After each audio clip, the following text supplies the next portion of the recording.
The Queen's Vigil. The stillness in Queen Liria's royal chambers felt like a living thing, heavy and suffocating. For 7 long years, the same holographic message had flickered in the center of the dimly lit room, casting eerie blue shadows on the crystalline walls. Critical systems compromised, hull integrity failing, this is Commander Talia signing off. Static. Always static after those words. The metallic scent that filled the air reminded Liria of battleship corridors and medical bays, smells she'd learned to associate with loss. Court officials had suggested countless times that she deactivate the recording, claiming it was for historical reference, that she kept it running. But the truth was far more painful. She was waiting. Queens of Atoria weren't supposed to wait. They were meant to lead, to act with decisive authority, to shape the destiny of their people. Yet since the Hijgemany War, since watching her daughter's vessel dissolve into brilliant plasma somewhere beyond the Corellin Rift, Liria had existed in this suspended state between grief and hope. The rest of the crystalline palace hummed with activity. Representatives from across the galactic spiral were arriving for the annual Grand Concordat Summit, a diplomatic dance where former enemies would exchange pleasantries while secretly calculating advantages. Senior Protocol Minister Terran stood anxiously outside her chambers, his cybernetic enhancements pulsing with stress indicators. The implant that had replaced his left eye prevented him from blinking, giving him a perpetually alert appearance that had become his trademark.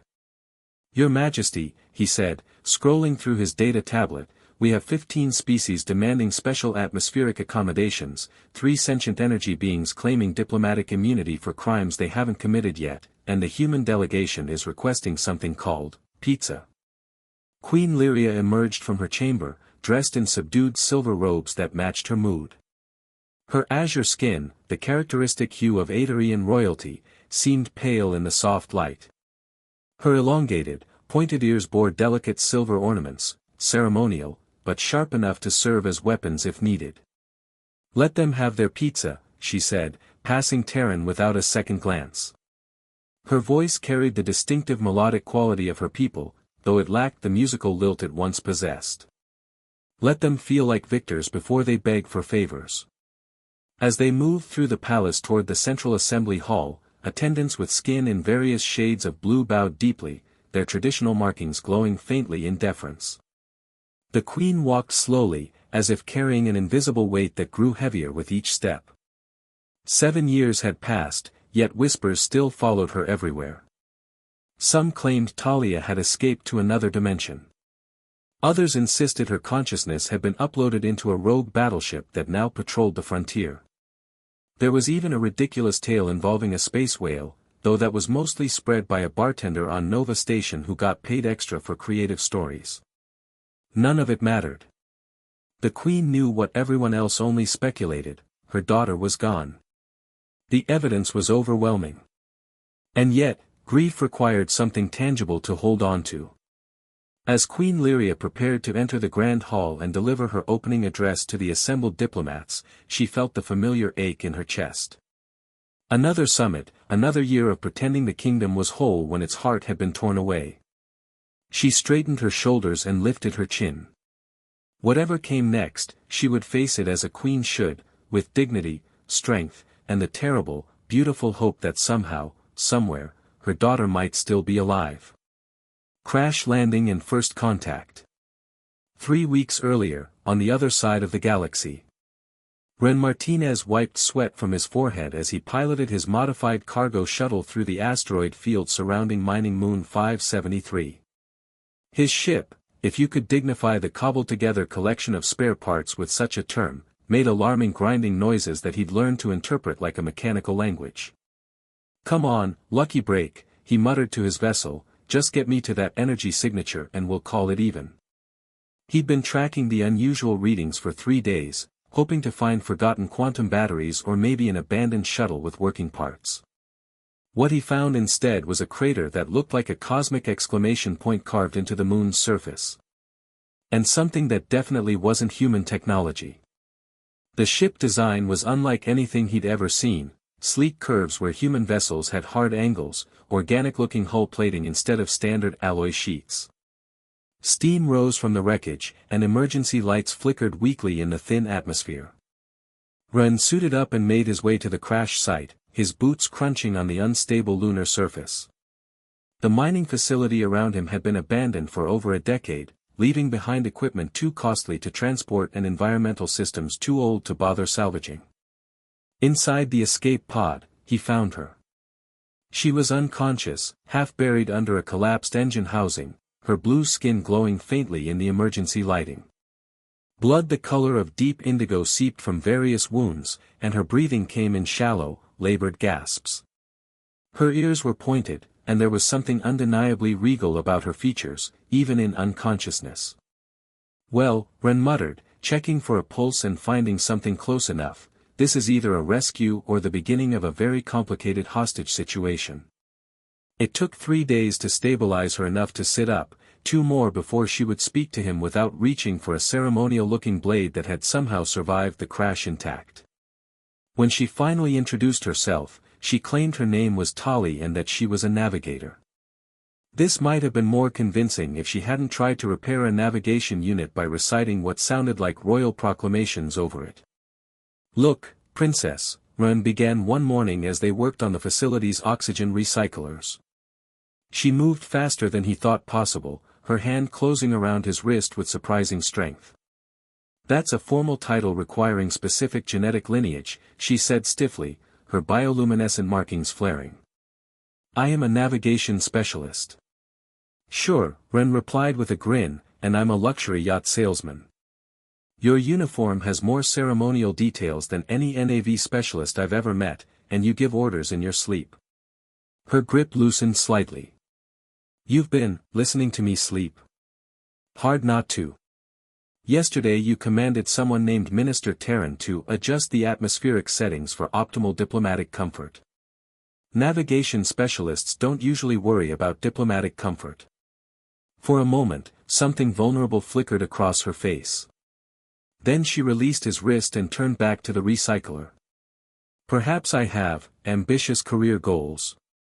Ren studied her profile, noting the way she held herself, straight-backed, chin lifted, as if she were constantly addressing a royal court. "Or perhaps you're exactly who I think you are, and you're scared to go home." She didn't answer, but her markings dimmed to almost nothing. The abandoned mining facility became their temporary home. The environmental systems required constant attention, oxygen recyclers operating at minimum capacity, water purification producing metallic-tasting liquid, and temperature regulation that had a mind of its own. They fell into a routine of repairs and arguments. Ren tried to teach her about seasoning food while she insisted on calling scrambled eggs processed protein matter, and referred to coffee as neural stimulant fluid. He maintained that anyone who didn't appreciate hot sauce was missing a fundamental part of the sentient experience. She nearly broke his arm when he first called her princess, not realizing he'd somehow guessed correctly. But slowly, walls began to come down. She laughed, actually snorted, at a human comedy program about colonists who accidentally created sentient moss. When he caught her, she claimed she was contemplating the complex symbolism of moss-based humor. "You laughed when the moss formed a hand shape and gave the colony director an obscene gesture," Ren countered. "I was analyzing the sophisticated interplay between biological evolution and social commentary." "You snorted so hard you choked on your water." Days blended into weeks. They repaired things, they survived, and slowly, they began to trust each other. The universe was vast and dangerous, but in their little corner of an abandoned moon, 2 very different beings learned that sometimes the best friendships begin with the most unlikely circumstances. Survival and unlikely bonds. The first real crisis came when the facility's main power core began failing. Warning lights bathed the corridors in angry red, and the temperature dropped steadily as heating systems went offline one by one. "We need to reach the backup generator," Talia said, studying a schematic they'd managed to pull from the facility's ancient computer system. "It's 3 levels down, through the unstable mining tunnels." Ren looked at the route she'd traced with her finger. "That's a death trap. Half those tunnels have already collapsed. Then we find another way, or we freeze to death in our sleep." Her bioluminescent markings pulsed with determination. I didn't survive a ship explosion to die because of faulty heating. They made the journey together, crawling through maintenance shafts and carefully navigating around cave-ins. When a support beam gave way and nearly crushed Ren, Talia hauled him to safety with strength that surprised them both. For a navigation specialist, he gasped, "You've got pretty good reflexes. And for a salvage operator, you're remarkably bad at staying alive on your own." They got the backup generator running, but not before spending 12 hours in the freezing dark, huddled together for warmth and sharing stories to stay awake. "I had a sister once," Ren said quietly, his breath visible in the cold air. Transport pilot. Her ship disappeared near the Veal Nebula. Official report said navigation error, but Maya never made navigation errors. She could plot a course through a meteor storm blindfolded. Talia was quiet for a long moment. "What do you think really happened?" "Pirates, probably. Or worse." He stared up at the cracked ceiling. "The thing is, they never found wreckage. No distress signal, no debris field. Nothing. It's like she just vanished." "Sometimes," Talia said carefully, "people vanish because they need to. Because going home means facing something worse than being lost." Her words hung in the cold air between them, heavy with unspoken meaning. "Is that what you're doing?" Ren asked. "Hiding?" She didn't answer directly. "After the explosion, when I woke up in that crater, for the first few minutes, I thought I was dead. There was this incredible peace in that moment. No responsibilities, no expectations, no war to fight." Her voice grew softer.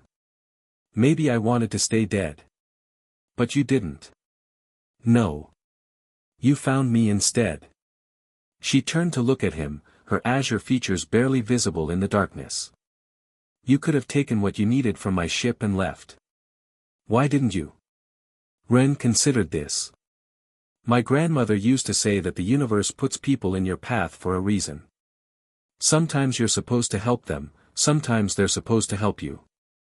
Most of the time, it's both." Your grandmother sounds wise. She was also completely insane. She once tried to arm wrestle a mechanical bull and claimed it cheated. He grinned. But she wasn't wrong about people crossing paths. The next morning, they managed to repair their communications array, only to discover that all incoming transmissions were months out of date and mostly advertisements. But one message caught Talia's attention, a news broadcast about the ongoing diplomatic summits on Atoria. "The annual Grand Concordat approaches," the reporter announced, "though Queen Liria has cancelled the past 3 ceremonies due to her continued mourning for her daughter, Commander Talia, lost 7 years ago in the Hijgemany War." Ren watched Talia's face as the report continued. Her markings had gone almost completely dark, and her hands trembled slightly. "Commander Talia," he said quietly. "Not just Princess. Commander." She turned off the broadcast. "She thinks I'm dead." "Are you?" "Maybe I should be." Her voice cracked. "Do you know what the Hijgemany War cost us? 3 million dead. Entire colonies wiped out. Families destroyed. And all because I failed to prevent the first strike. You were one person in a war. I was the crown commander of the royal fleet. The intelligence failure that led to the Hijgemany surprise attack happened on my watch. Those 3 million deaths, they're on me." Ren was quiet for a moment. "You know what I think? That I'm being dramatic. That you're being human. Well, you know what I mean." He sat down beside her on their makeshift bench. "Everyone in command makes mistakes. The measure of a person isn't whether they fail, it's what they do after they fail. And what exactly have I done? Hidden on a mining moon for months, playing house with a human salvage operator. You've survived. You've helped me survive. You've shown kindness to someone who was a complete stranger." He nudged her shoulder gently. "And whether you want to admit it or not, you've been preparing to go home. How can you possibly know that?" Because every night for the past week, you've been practicing what you're going to say to your mother. Talia stared at him, her markings flickering with surprise and embarrassment. You really do listen to me sleep. It's a small facility. He stood and offered her his hand. Besides, someone needs to make sure you get the speech right. The version where you blamed yourself for causing 2 supernovas was particularly dramatic, but probably not historically accurate. Despite everything, she laughed. The sound echoed in the empty corridor, bright and genuine. You're impossible, she said, taking his hand and letting him pull her to her feet. I've been told that before. He grinned. Usually right before someone admits I'm right. As they walked back toward their makeshift living quarters, Talia made a decision. It was time to stop hiding from who she was, and time to face the family that thought she was dead. The journey home. Your ship, Talia said, looking dubiously at the Lucky Break's patched hull and mismatched engine components, is held together by optimism and spare parts. Hey, she's gotten me through 3 pirate encounters and a solar storm, Ren defended, running his hand along a particularly creative weld job. Plus, she's got character. She's got structural integrity issues. Same thing. They'd spent 2 weeks preparing for the journey to Atoria. Talia's escape pod was beyond salvaging, but they'd managed to strip useful components for the Lucky Break. More importantly, they'd worked together to compose a message to Queen Liria, a carefully worded transmission that would arrive just hours before they did. Are you sure about this? Talia asked as they completed their pre-flight checks. Her hands moved over the controls with practiced efficiency, but Ren could see the tension in her shoulders. Which part? Flying halfway across the galaxy in a ship held together with prayer and determination, or showing up at a royal palace with a presumed dead princess and expecting not to get shot on sight? Both. Absolutely not sure about any of it. He grinned and initiated the launch sequence. But that's never stopped me before. The journey took 6 days. Talia proved to be an exceptional navigator despite her earlier claims of being merely competent. She plotted courses that avoided patrol routes and pirate territories with an expertise that spoke to extensive military training. On the 3rd day, they encountered their first real test, a merchant vessel under attack by raiders near the Kellyan trade route. We should help them, Talia said, studying the tactical display. We should stay out of it, Ren countered. 3 against 1, and we're not exactly flying a warship here. Those are Atarian civilians on that merchant vessel. And we're 2 people in a salvage ship with barely functioning weapons. Talia was already adjusting their course. Then we'd better be creative. What followed was less a battle and more a carefully orchestrated chaos.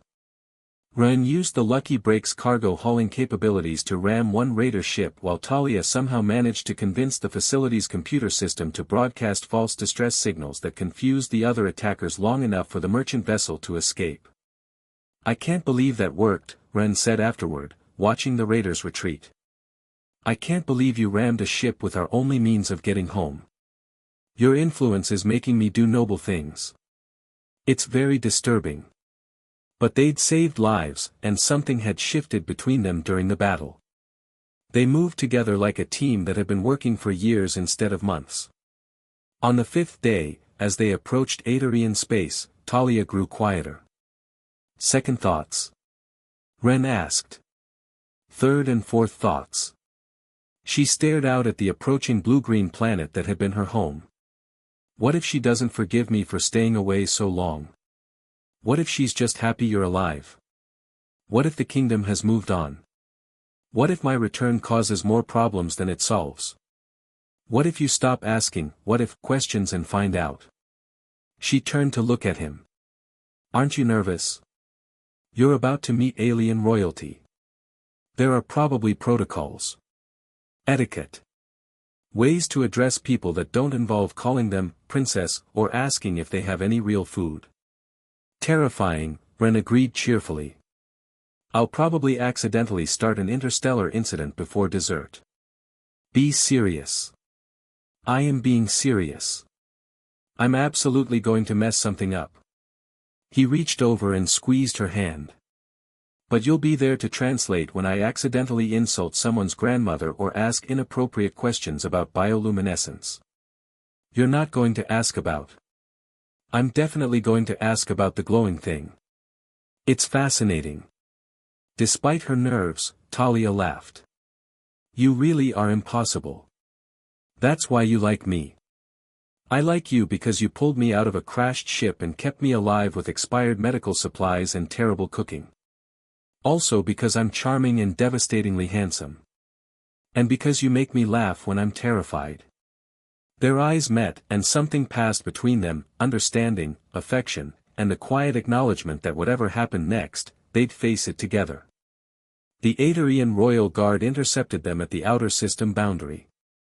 Sleek patrol ships surrounded the lucky break with weapons powered but not aimed, a courtesy that Ren suspected was entirely due to Talia's transmission. Unknown vessel, you are entering restricted royal space during diplomatic summit protocols, came the official communication. State your identity and business. Talia took a deep breath and activated the comm system. This is Commander Talia of the Royal Fleet, requesting permission to approach the palace. I believe my mother is expecting me. The silence that followed lasted exactly 17 seconds. Ren counted. Commander. Talia is dead, came the bewildered response.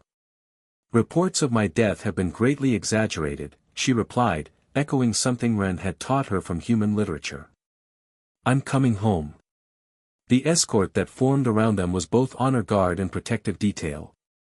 As they descended toward the crystalline palace, Ren got his first real look at the seat of Adarian power, soaring spires that seemed to grow from the planet's surface, their faceted walls catching and reflecting light in patterns that were almost hypnotic. Still time to run, Talia murmured. Not a chance, princess. I've come this far, I want to see how the story ends. As they landed in the royal docking bay, surrounded by guards and officials who looked like they were seeing a ghost, Talia squeezed Ren's hand one more time. Thank you, she said quietly. For everything. Thank me after we survive the next hour, Ren replied. I have a feeling the really interesting part is just beginning. Royal reunion and new beginnings.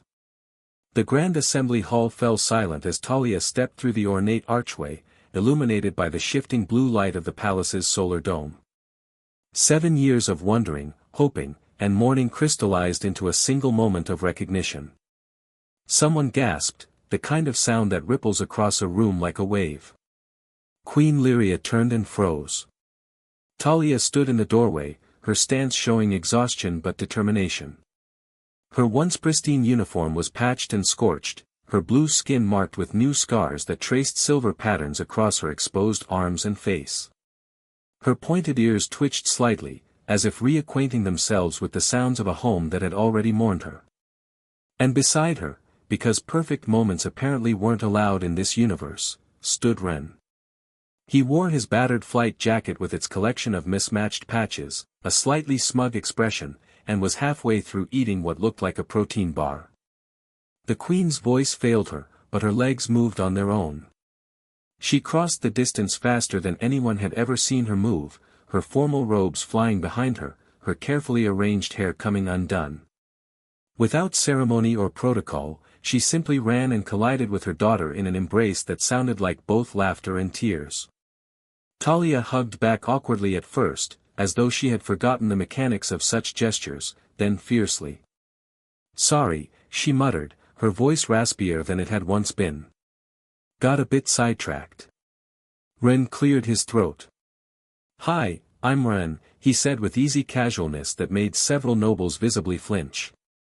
I kind of saved your daughter, though she saved me back at least 3 times, so I think we're even. He raised what remained of his protein bar in a toast-like gesture. You're welcome. Also, do you have any real food? Every guard in the room instantly aimed their weapons at him, the soft hum of charging phase disruptors filling the sudden silence. Talia stepped between Ren and the guards with practiced ease. He's with me, she said firmly, the royal authority in her voice surprising even herself. Don't shoot him. He breaks easily and complains constantly. Ren nodded solemnly. Also, I think your security system tried to flirt with me on the way in. It asked about my core temperature preferences in a way that felt very personal. The Queen looked from Talia to Ren and back again. Explain, she commanded, her voice cracking in a way no monarch's voice should. Talia took a deep breath. After the explosion, I was stranded on an abandoned mining moon. No communications, serious injuries, minimal supplies. This fool, she gestured to Ren, found me while scavenging for parts. Kept me alive with emergency patches and expired medication. We escaped pirates, a malfunctioning security drone, and something he calls space flu, which I'm pretty sure was just bad food. Her fingers reflexively touched a silver scar that ran along her jawline, and she hesitated. The bioluminescent markings on her neck pulsed with emotion she was trying to contain. By the time I could send a message, the war was over. I thought it might be easier if I just stayed gone. Ren tried to lighten the moment. She was incredibly dramatic about it. Lots of staring into space. Actual space. One of the diplomats whispered loudly, "Are we still having the summit, or?" The Queen waved dismissively. "Cancel it. My daughter has returned. Everyone else can wait." Ren raised his hand. Question, is there a guest room with actual walls? I haven't slept somewhere that doesn't randomly lose pressure in about 3 years. Talia squeezed his hand, her blue fingers contrasting with his tan skin. I warned you they'd be dramatic. You didn't mention the death glares. That tall guard over there has been mentally disintegrating me for the last 3 minutes. She looked at her mother, then at the assembled court. This is Ren. He's impossible, but he's mine. The Queen stepped forward and took Ren's other hand in hers. Her skin was cooler than human standard, with a faint pattern of bioluminescence that glowed beneath the surface. Then he is ours, she said, the musical tones returning to her voice. 3 months later, Ren had mostly adjusted to palace life, though he still asked inappropriate questions about alien physiology and had somehow convinced the kitchen staff that pizza was a legitimate diplomatic necessity. He'd also discovered that the Lucky Break, rather than being scrapped as expected, had been quietly upgraded by the Royal Engineering Corps. Diplomatic courtesy, they'd called it, though Ren suspected Talia had something to do with the ship's new quantum drive system. Talia had resumed her duties, but with a different perspective. The war was over, but peace required its own kind of courage. She found herself serving as a bridge between worlds, understanding both the weight of royal responsibility and the value of seeing the universe from the outside. On quiet evenings, they would sit together in the palace's observation deck, watching the stars and planning their next adventure. Because while Talia had returned home, both of them had discovered that home could be wherever you found people worth saving, and worth being saved by. So, Ren said one night, sharing what he claimed was authentic human cuisine, but looked suspiciously like ration bars arranged on a fancy plate, what do you think? Ready for another cosmic road trip? Talia smiled, her bioluminescent markings flickering with contentment. With you? Always. Outside, the stars wheeled in their ancient patterns, indifferent to the small dramas of individual lives. But in one small corner of the galaxy, 2 very different beings had found something that made the vast universe feel a little less empty and a lot more like home. The Queen's vigil was over. Her daughter had returned, scarred but whole, carrying with her proof that sometimes the best things in life come from the most unexpected places, and that hope, no matter how long deferred, can still surprise you with its power to reshape the world. The end.